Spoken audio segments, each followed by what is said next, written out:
자, 다니엘 이제 3장까지 마쳤는데요. 느부갓네살 보면 뭐 이제 좀 단순한 아이처럼 막 그냥 오르락 내리락 하는 것 같아요. 근데 한 사람이 믿음에 이르는 게 그렇게 또 어려운 일이기도 해요. 느부갓네살이 하나님을 인정했다가도 또 금방 교만해졌다가 또 하고 하는 게 뭐 우리하고 사실 뭐 그렇게 별 차이가 없습니다. 어쨌든 이 느부갓네살이 꿈을 또 한 번 꿨는데요. 이제 두 번째 꿈에 관한 이야기가 이제 4장입니다. 1절에서 3절 나장로님 먼저 읽어주세요. 네. 느부갓네살 왕은 천하에 거주하는 모든 백성들과 나라들과 각 언어를 말하는 자들에게 조서를 내리노라 원하노니 너희에게 큰 평강이 있을지어다. 지극히 높으신 하나님이 내게 행하신 이적과 놀라운 일을 내가 알게 하기를 즐겨하노라. 참으로 크도다 그의 이적이요 참으로 능하도다 그의 놀라운 일이요 그의 나라는 영원한 나라요 그의 통치는 대대에 이르리로다. 네. 자, 느부갓네살은 이제 천하에 거주하는 모든 백성들, 그러니까 자신이 다스리는 모든 나라의 지역에 조서를 내리는데 그 조서의 내용인가, 내용이 뭐냐 하면은 지금 바로 자신이 경험한 일을 지금 조서에 쓴 거예요. 이게 이 지금 이거 사실은 사장이 다니엘이 쓴 조서를 여기다 넣은 거라고 생각하시면 돼요. 그래서 이 사장을 읽어 나가면은 이제 느부갓네살 자신이 1인칭 시점에서 이제 써 나가는 스토리가 되다가 또 중간에는 또 이제 3인칭 스토리도 되다 이제 이러는데 결국 자기가 경험했던 일을 쓴 이야기입니다. 그래서 자기가 경험한 그 일을 그러니까 사실 다르게 말하면 요즘 말로 하면은 간증문을 써서 지금 자기가 다스리는 모든 나라의 백성들한테 보낸 거예요. 내가 이런 경험이 있었어 하면서 자기 간증문을 써서 보낸 거죠. 근데 그 간증문이 이제 뭐냐 하면은 지극히 높으신 하나님이 나에게 어떤 일을 어, 행하셨는데 그 이야기를 좀 하고 싶다 하는 겁니다. 자, 지극히 높으신 하나님이라고 이제 말을 하는데 창세기 14장에서 신할 연합군과 싸운 후에 그 롯과 그의 가족들은 물론 모든 전리품을 취해서 돌아오는 아브라함한테 멜기세덱 제사장이 나와서 이제 너에게 너의 대적을 너 손에 붙이신 지극히 높으신 여호와 하나님께 찬양해라 감사해라 이제 그렇게 얘기했죠. 그때 그러니까 그 멜기세덱이 말씀하신 그러니까 멜기세덱이 알려주었던 그 하나님의 호칭과 같은 호칭을 쓰고 있는 거예요. 느부갓네살. 네. 그래서 히브리어로 보면 이제 엘 엘리온이었고 이제 멜기세덱이 말할 때는 엘 엘리온한테 너는 감사를 드려라라고 했었고 여기 아람어로는 엘라흐 엘라이 이렇습니다. 근데 뜻은 같아요. 자, 지극히 높으시다 하는 것은 무슨 의미예요? 지극히 높으시다. 가장 높다 하는 의미인데 높다는 게 무슨 의미입니까?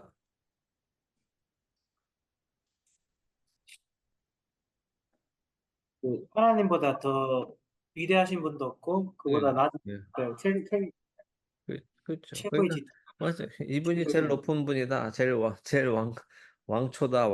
왕초다 하는 의미죠. 제일 높으 지극히 높으시다. 그 모든 세상의 모든 권세, 우리가 알고 있는 모든 권세보다도 가장 높으신 그 분이다라고 이제 이야기를 하는 거죠. 제가 왜 이걸 여쭙느냐 하면 어떤 사람들은 지극히 높으신 하나님이 뭡니까? 그러면 저 멀리 계시는 하나님이다. 이렇게 생각하는 분들이 계셔서 말씀드리는 거예요. 예. 자, 그래서 이제 느부갓네살 역시 하나님을 가장 높은 신으로 지금 인정하고 부르고 있는 겁니다. 그리고 느부갓네살이 지금 자기가 그 지극히 높으신 하나님이 나에게 행하신 이적과 놀라운 일을 알리려고 내가 지금 이 편지를 쓴다 이렇게 얘기하죠. 그리고 그는 먼저 하나님을 찬송하는데 첫째로는 이 하나님의 이적은 엄청나다 이렇게 합니다. 그다음에 하나님의 나라는 영원한 나라다라고 선언하고 하나님의 통치는 대대에 이를 것이다라고 찬송하죠. 자, 그럼 이 사람은 이제 왜 갑자기 이렇게 이스라엘 하나님을 막 찬양하는가? 우리가 이제 좀 보도록 하죠. 4절에서 9절까지 예, 현우 집사님이 읽어주시죠. 네. 나 느부갓네살이 내 집에 편히 있으며 내 궁에서 평강할 때 한 꿈을 꾸고 그로 말미암아 두려워하였으니 곧 내 침상에서 생각하는 것과 머릿속으로 받은 환상으로 말미암아 번민하였었노라. 이러므로 내가 명령을 내려 바빌론의 모든 지혜자들을 내 앞에 불러다가 그 꿈의 해석을 내게 알게 하라 하였더라. 그때에 발수와 술객과 갈대아 술사와 점쟁이가 들어왔으므로 내가 그 꿈을 그들에게 말하였으나 그들이 그 해석을 내게 알려주지 못하였느니라. 그 후에 다니엘이 내 앞에 들어왔으니 그는 내 신의 이름을 따라 벨드사살이라 이름한 자요. 그 안에는 거룩한 신들의 영이 있는 자라. 내가 그에게 꿈을 말하여 이르되 박수장 벨드사살아 내 안에는 거룩한 신들의 영이 있은즉 어떤 은밀한 것이라도 내게는 어려울 곳이 없을 줄을 내가 아노니 내 꿈에 본 환상의 해석을 내게 말하라. 네, 거기까지요. 예, 자, 느부갓네살이 이제 또 한 번 꿈을 꿨는데 그 꿈에 대한 이야기를 합니다. 먼저는 자신이 자기 집에 편안히 있던 때의 꿈을 꿨다라고 얘기하죠. 왜 그 얘기를 하나 하면은 내 마음이 뭐 불안한 일이 있어서 이런 불길한 꿈을 꾼 게 아니다라는 거예요. 나는 아주 편안한 상태였는데 이런 꿈을 꿨다. 하고 얘기를 하는 거죠. 사실 당시에 이제 느부갓네살은 이미 세상을 지배하고 있었고 자신의 그런 힘이 엄청난 것을 알기 때문에 아무런 걱정이나 두려움이 없이 자기 궁에서 편안히 있던 그런 때에 그 꿈을 꾸었다는 거예요. 근데 그 꿈의 내용 때문에 자기가 이제 두려워하게 되었다는 거죠. 그래서 두려운 꿈으로 인해서 마음이 번민해 있었고 그로 인해서 전처럼 그 바벨론의 모든 지혜자들을 불러서 꿈을 해석하게 했죠. 역시 전처럼 아무도 해석할 수 없었다라고 합니다. 근데 이번에는 전에처럼 "꿈을 알아맞혀 봐라." 이렇게 하지는 않았어요. 내가 무슨 꿈을 꿨는지 알아맞혀 보라 하지 않고 이번에는 지혜자들한테 자기 꿈을 다 얘기를 해 줬어요, 느부갓네살이 먼저. 그리고 그 내용을 해석해 달라라고 요구했다는 거죠.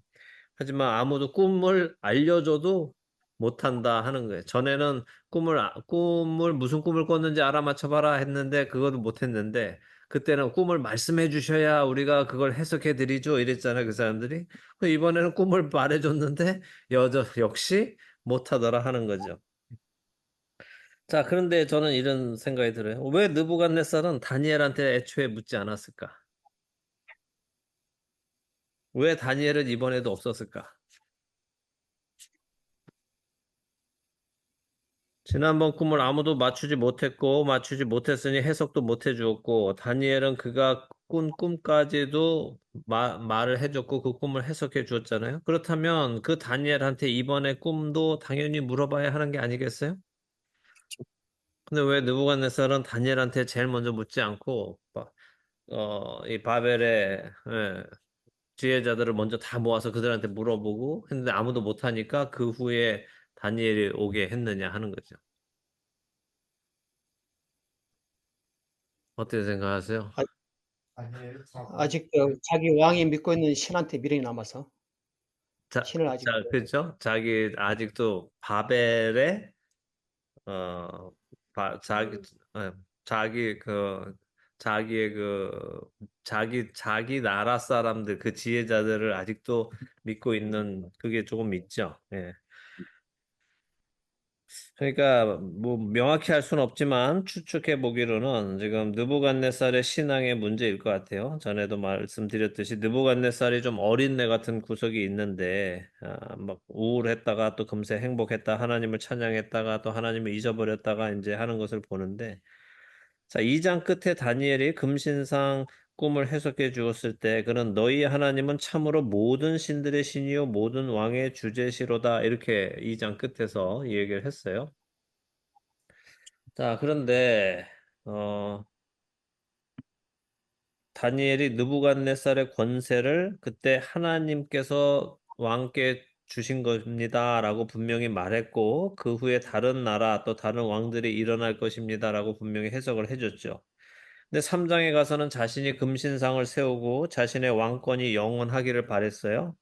이거는 그냥 단순히 바라기만 하는 것이 아니죠. 그럼 그렇게 자신의 왕권이 영원하도록 어떻게 분명히 했을 겁니다.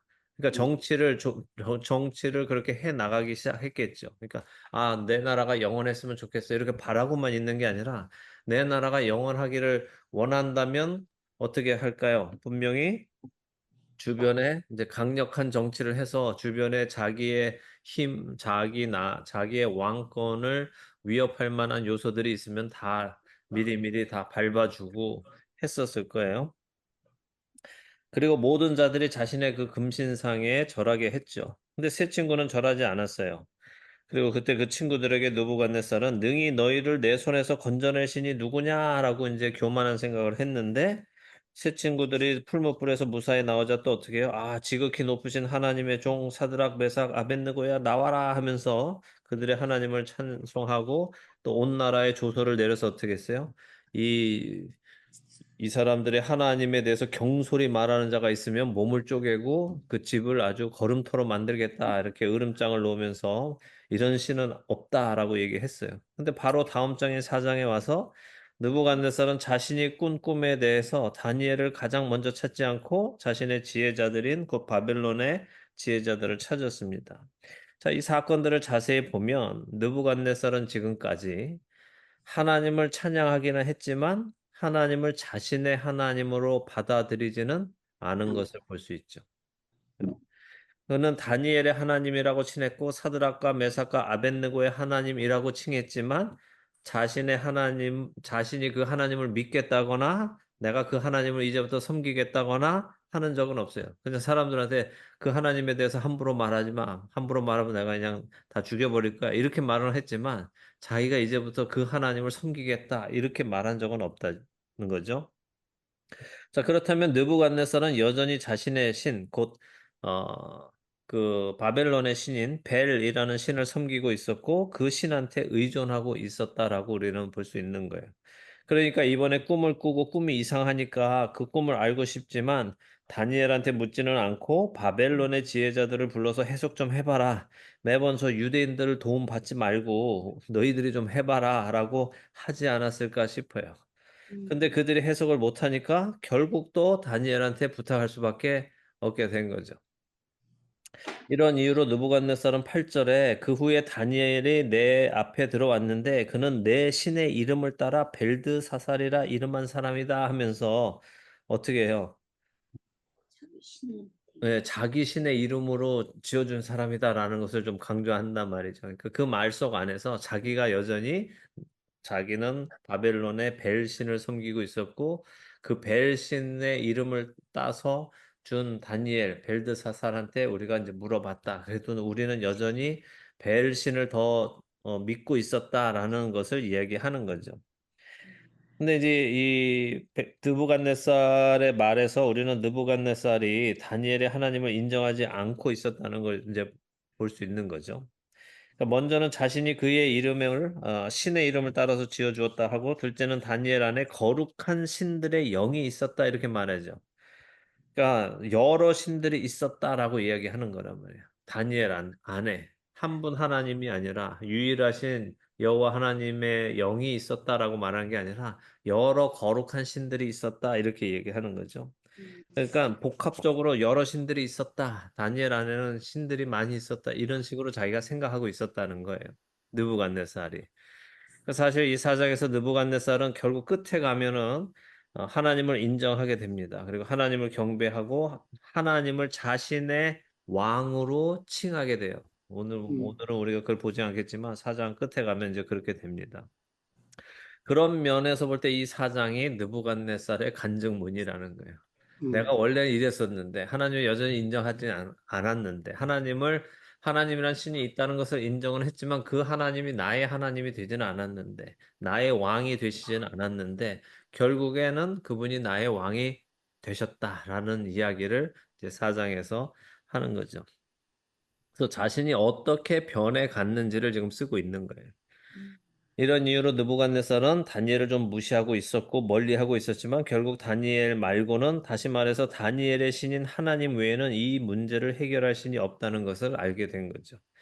이렇게 해서 다니엘이 오게 되었고 느부갓네살은 다니엘한테 자신의 꿈 이야기를 해주고서 이제 해석을 해달라고 부탁하게 되었다 하는 것이 9절까지의 말씀입니다. 자, 10절부터 18절을 읽는데 10절부터 14절까지 박 집사님 읽어주시고 15절에서 18절까지 강영규 집사님 읽어주세요. 10절 읽겠습니다. 내가 침상에서 나의 머릿속으로 받은 환상이 이러하니라.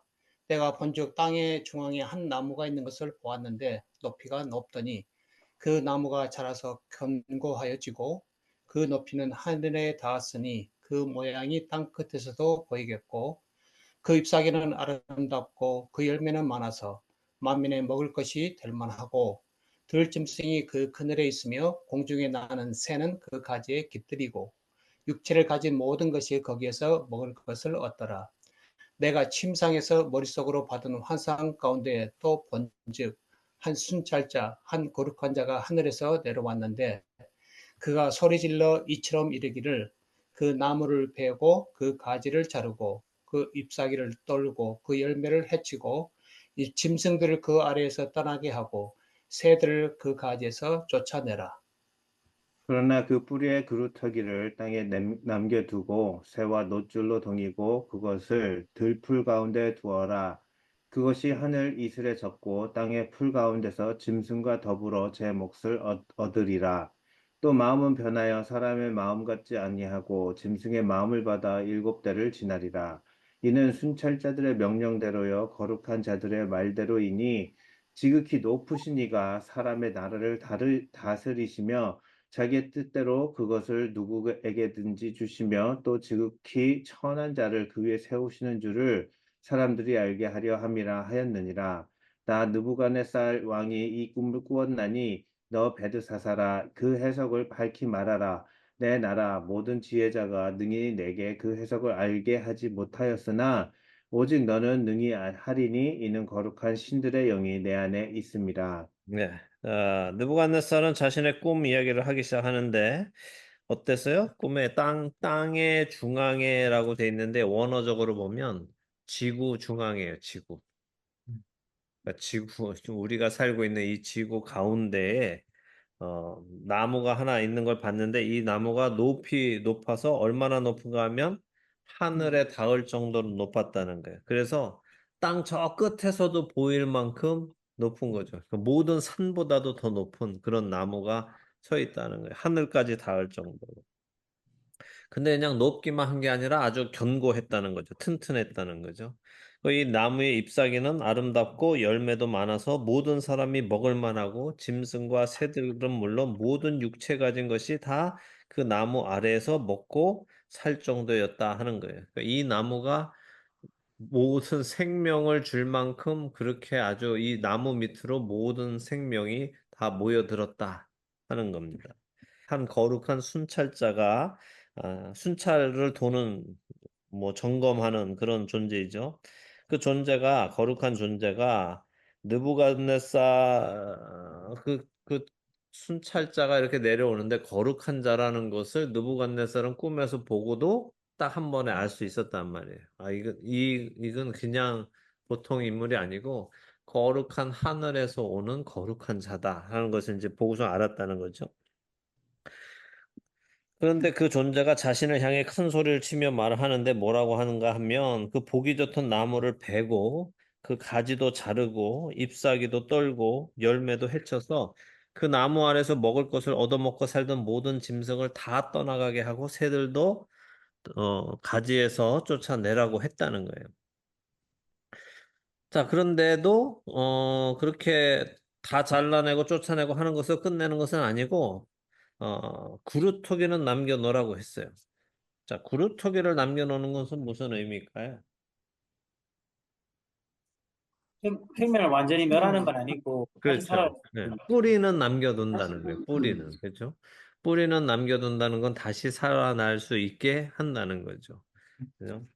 그러니까 그루터기는 남겨놓은 것은 나무를 자르기는 하되 그 나무를 죽이지는 말라는 거예요. 그 다음에 쇠와 노줄로 동여서 보호를 하라는 거예요.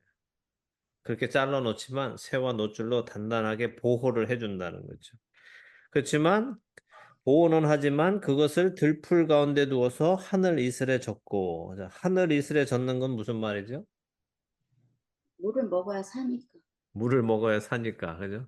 우리는 이제 이슬 하면은 이제 그런 생각이 든단 말이에요. 물을 먹는 그죠?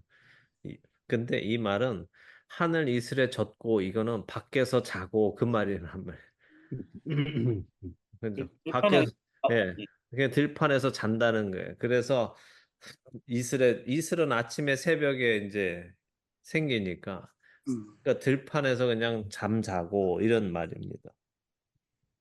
그리고 짐승과 더불어 제 몫을 얻으리라 했죠. 이것도 무슨 말이에요? 짐승과 더불어 제 몫을 얻으리라. 이게 무슨 말입니까?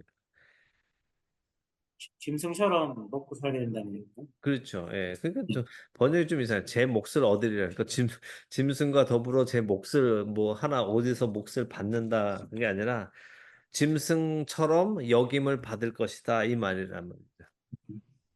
저도 짐승의 하나로 제 몫으로 짐승의 하나로 살아갈 것이다. 이런 말입니다. 그리고 마음이 변한다고 16절에 말하는데 무슨 마음에서 무슨 마음으로 간다는 거예요? 사람에서 사람의 짐승. 마음. 네, 사람의 마음에서 짐승의 마음으로 변한다는 거. 그리고 그렇게 해서 7대를 지날 것이다라고 하는데 7대가 무엇일지는 우린 명확히는 몰라요. 왜냐하면 때라는 게 원어나 우리 또 한국어나 다 마찬가지잖아요. 이게 때가 명확하게 어느 때인지 모르죠. 그죠? 때라는 기간이 우리가 정하기 나름이잖아요. 그러니까 이게 지금 7일인지 7주인지 7달인지 7계절인지 7년인지 알 수 없습니다. 그러나 대부분의 학자들은 7년일 것이라고 생각하고 이제 70인역은 아예 7년으로 번역을 그렇게 해놨습니다. 자, 17절에는 이 큰 나무에게 이런 일이 일어나는 이유가 기록이 돼 있는데 그 이유가 뭐예요? 순찰자들과 거룩한 자들의 말대로 이렇게 말하는 것을 들어보면 하늘에서 내려온 순찰자는 지금 하나만 있는 건 아니에요. 순찰자들과 거룩한 자들이 했으니까 복수로 말을 하고 있으니까 하나만 내려온 게 아니라 여러 존재들이 내려온 거예요. 근데 그 여러 중에 한 순찰자가 여러 순찰자들에게 이런 이제 명령을 내린 거죠. 곧 나무 자르고 잎사귀 털고 다 동물 쫓아내고 이렇게 하라 하는 것을 얘기한 거예요. 그리고 느부갓네살은 그렇게 그 순찰자들이 하는 이야기, 거룩한 순찰자들이 하는 이야기를 들은 거고요. 자, 근데 이 나무에게 이런 일이 일어나는 이유를 순찰자들과 거룩한 자들이 말하는 대로 보면은 첫째는 지극히 높으신 이가 사람의 나라를 다스리는 것을 알게 하시려고 한다는 거예요. 지금 말한 지극히 높은 가장 높으신 그분이 사람의 나라를 다스리는 분이다라는 것을 알게 하는 게 첫 번째 목적이고 두 번째 목적은 그 지극히 높으신 이가 사람의 나라를 자기 뜻대로 누구에게든지 주신다는 것을 알게 하기 위함이고. 그러니까 한 나라의 왕이 되는 것은 자기가 잘나서 되는 게 아니라 그 지극히 높으신 분의 뜻에 의해서 된다는 거예요. 세 번째는 그 지극히 그분이 그 나라를 주는데 누구한테 주느냐 하면 지극히 천한 자를 그 위에 세우시는 줄을 사람들이 알게 하시려고 했다는 거죠.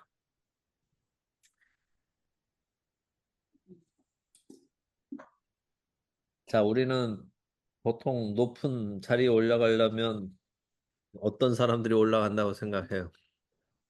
훌륭하고 똑똑한 똑똑한 사람, 똑똑하고 능력 좋고. 그렇죠. 능력 있고 배운 거 많고 그래서 자격이 돼야 올라간다고 생각하는데 그게 아니라 아주 지극히 천한 자도 하나님이 올리시면 올라간다는 거예요. 자, 18절에 이 꿈을 꾸었는데 엘드사살, 다니엘아, 바벨론의 지혜자들은 이 꿈을 해석하지 못했지만 너는 능히 하리니 이는 거룩한 신들의 영이 내 안에 있기 때문이다 하면서 이제 해석을 부탁합니다. 19절부터 22절까지 아버지 읽어주세요. 19절부터 22절. 벨드사살이라 이름한 다니엘이 한동안 놀라며 마음으로 번민하는지라 왕이 그에게 말하여 이르기를 벨드사살이 너는 이 꿈과 그 해석으로 말미암아 번민할 것이 아니라 벨드사살이 대답하여 이르되 내 주여 그 꿈은 왕을 미워하는 자에게 응하며 그 해석은 왕의 대적에게 응하기를 원하나이다. 왕께서 보신 그 나무가 자라서 견고하여지고 그 높이는 하늘에 닿았으니 땅 끝에서도 보이겠고 그 잎사귀는 아름답고 그 열매는 많아서 만면이 먹을 것이 될 만하고 들짐승은 그 아래에서 살며 공중에 나는 새는 그 가지에 깃들었나이다. 왕이여 이 나무는 곧 왕이시라. 이는 왕이 자라서 견고해지고 장대하사 하늘에 닿으시며 권세는 땅 끝까지 미치심이니이다. 네. 제가 23절부터 27절까지 읽겠습니다. 왕이 보신즉 한 순찰자 한 거룩한 자가 하늘에서 내려와서 이르기를 그 나무를 베어 없애라. 그러나 그 뿌리에 그루터기는 땅에 남겨두고 새와 노줄로 동이고 그것을 들풀 가운데 두라. 그것이 하늘 이슬에 젖고 또 들짐승들과 더불어 제 몫을 얻으며 7대를 지내리라 하였나이다. 왕이여 그 해석은 이러하니이다. 곧 지극히 높으신 이가 명령하신 것이 내 주 왕에게 미칠 것이라. 왕이 사람에게서 쫓겨나서 들짐승과 함께 살며 소처럼 풀을 먹으며 하늘 이슬에 젖을 것이요. 이와 같이 7대를 지낼 것이라. 그때 지극히 높으신 이가 사람의 나라를 다스리시며 자기의 뜻대로 그것을 누구에게든지 주시는 줄을 아시리이다. 또 그들이 그 나무 뿌리에 그루터기를 남겨두라 하였은즉 하나님이 다스리시는 줄을 왕이 깨달은 후에야 왕의 나라가 견고하리이다. 그런즉 왕이여 내가 아뢰는 것을 받으시고 공의를 행함으로 죄를 사하고 가난한 자를 긍휼히 여김으로 죄악을 사하소서. 그리하시면 왕의 평안함이 혹시 장구하리이다 하니라. 거기까지 보죠. 자, 지금 이 사장의 내용이 느부갓네살이 기록한 또 혹은 진술한 내용이고 백성들에게 보내는 공문인데도 불구하고 지금까지는 느부갓네살이 1인칭 시점에서 기술을 했어요. 근데 이제 지금부터는 3인칭으로 바뀝니다. 자, 꿈 이야기를 들은 다니엘이 한동안 놀라고 마음으로 번민했다라고 했습니다. 왜 번민했을까요? 꿈 내용을 해석할 수 없어서가 아니라 너무 그 꿈 내용을 명확히 알게 되니까 차마 이거를 말해주기가 너무 어렵죠. 이거 어떻게 말하나. 왕이 짐승처럼 완전 괴물이 돼서 그 쉽게 말하면 이거잖아요. 왕이시여 당신 미치실 겁니다. 미쳐서 밖에 나가서 소처럼 풀 뜯어먹고 그렇게 7년 동안 사실 거예요. 짐승처럼 사실 거예요. 이 얘기하는 거거든. 근데 어떻게 그걸 왕한테 말을 할 수 있겠어요? 그러니까 아무리 사실이라도 우리도 다른 사람한테 하기 어려운 이야기가 있잖아요. 특별히 그 사람의 신분과 관련돼서 어려움을 당하게 될 일이라면 더욱 어렵죠. 근데 딱 벌써 이제 다니엘이 좀 이거 말해야 되나 말해야 되나 이러니까 느부갓네살이 딱 눈치채고 걱정하지 말고 있는 대로 다 말해라. 아는 대로 다 말해라 했죠. 그랬더니 다니엘이 뭐라고요? 이 꿈이 왕 말고 다른 사람한테, 특별히 왕의 대적한테 일어나기를 바랍니다. 하면서 이제 얘기를 해요. 그만큼 나쁜 꿈입니다라고 얘기하는 거죠. 자, 그래서 보면은 이게 뭐 읽어보면 크게 어려울 거 없이 읽는 그대로 이해하면 되죠. 그 나무는 곧 느부갓네살 왕을 의미하는 것이고 왕의 힘이 자라서 견고해지고 하늘에 닿을 정도로 높고 넓은 권세를 가지게 되지만 지극히 높으신 분이 명령을 내리셨는데 그것은 느부갓네살 왕이 쫓겨나서 들짐승과 함께 살고 소처럼 풀을 먹으며 그렇게 들짐승처럼 정해진 7대를 살게 될 것입니다. 라고 하죠. 그리고 그 이유는 뭐예요? 아까도 본 것처럼 지극히 높으신 이가 곧 하나님이 사람의 나라를 다스리시고 자기 뜻대로 누구든지 그 나라를 주시는 분임을 알게 하시기 위함이죠. 자, 그러니까 이렇게 하시는 이유가 뭐예요? 목적이 뭐예요? 느부갓네살 당신의 실력이나 능력으로 혹은 당신의 운으로 이 엄청난 권세를 가지게 된 것이 아닙니다를 다시 한번 알려주는 거죠. 그러니까 어떻게 하라는 거예요? 겸손하고 겸손하라는 거예요. 겸손하라. 교만하지 마십시오. 자기 능력이라고 생각하지 마세요. 교만하지 마세요. 겸손하세요라고 얘기하는 거예요. 하나님께서는 구루터기를 남겨 놓으셔서 느부갓네살을 이렇게 교육시키신 후에 다시 왕의 자리에 앉히실 것이니까 지금 그렇게 하실 겁니다라고 얘기하죠. 자, 하나님 왜 이렇게 하실까요? 보면은 앞에 2장에서 이미 꿈꾸고 다니엘을 통해서 해석을 받았잖아요. 근데 그는 겸손하지 못했고 그 교만함은 3장에서 금신상을 세우는 것으로 나타났단 말이에요. 그럼 그에게 하나님께서 지금 징계를 통해서 너 그렇게 하면 안 돼. 너의 권세는 네가 잘나서 세운 게 아닌데 너가 왜 너의 금신상을 세워? 너를 세워준 거는 바로 나야. 이것을 다시 한번 알려주시기 위해서 이 일을 하시는 거죠. 그런데 다니엘이 느부갓네살한테 제가 지금 말씀드린 이 일이 일어나지 않도록 할 수 있는 방법이 있습니다라고 얘기해 줘요. 음, 그죠? 이 일이 일어나지 않을 수 있는 방법이 뭐예요? 어디 있어요? 27절에 27절에 27절에 있죠. 그죠? 자, 그런데, 자, 보세요. 먼저는 내가 전해주는 이 말을 받으십시오. 이렇게 했죠. 그 다음에 공의를 행하라고 해요. 근데 한국말로 읽어보면 공의를 행함으로 죄를 사한다 하는 말이 나오죠. 음, 보세요. 27절 보면, 공의를 행함으로 죄를 사하고 가난한 자를 긍휼히 여김으로 죄악을 사하소서 이랬어요. 이게 무슨 말이에요? 어떻게 들리세요? 들리기에는 내가 그러니까 다른 사람을 잘 해주면서 내가 그 죄사함을 받고 네, 가난한 자들에게 뭐 이렇게 궁유를 베품으로써 예, 내가 내 졌던 죄를 예. 깎아낸다 뭐 이런 상급을 써. 그런 것 같은데. 그런 느낌이죠. 그죠? 이렇게 네. 공의를 행해서 너 죄사함 받고, 음, 가난한 사람 도와가지고 죄악을 사함 받아라. 이렇게 하는 것 같단 음, 말이죠. 음, 그죠? 예. 세상의 종교라면 그게 되죠. 그죠? 그렇죠. 가능하죠. 내가 선을 행함으로 나의 죄값이 어떻게 돼요? 좀 깎이잖아요. 그렇죠. 되잖아요. 네. 선행하는 거. 그렇죠. 왜 이 불교 신자들이 왜 방생합니까?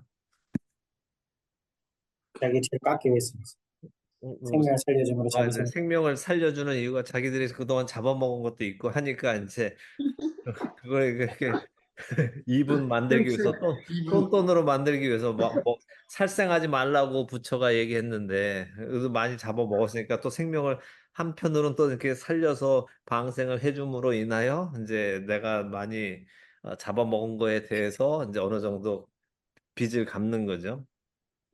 많은 사람들이 카톨릭도 마찬가지로 선을 행함으로 어떻게 해요? 내가 잘못한 거에 대해서 그걸 자꾸 하나씩 덮는 거잖아요. 내가 악을 하나 행했으면 선을 하나 행함으로 나의 악함을 덮고. 근데 이거는 전혀 성경적이지 않죠. 그렇죠. 그렇죠?